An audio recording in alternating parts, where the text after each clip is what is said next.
Welcome to Chillin' 101. We hope this video helps. You'll start by confirming a signed-in Google account and an updated device. This ensures compatibility and security. Once done, install or open Google Wallet so the app can access necessary services. Make sure you've enabled a screen lock because Wallet requires it to secure payments. Next, prepare your card details or a linked bank account. You'll add them in the app. These steps get you into the flow quickly and prevent interruptions later when Wallet requests verification. Once you've opened Wallet, tap Add a Payment Method and choose Card or Bank, using the camera speeds entry and reduces typos.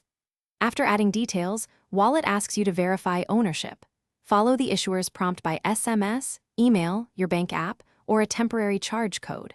Make sure NFC and contactless payments are enabled on your device so Tap to Pay works.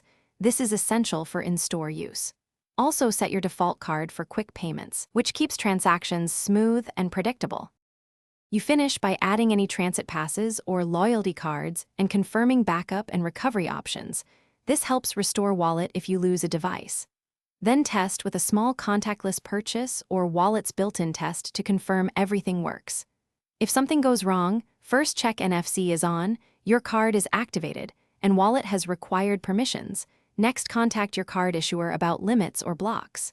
If needed, remove and re-add the card after contacting support to refresh verification. Thanks for watching. Consider subscribing if we helped you.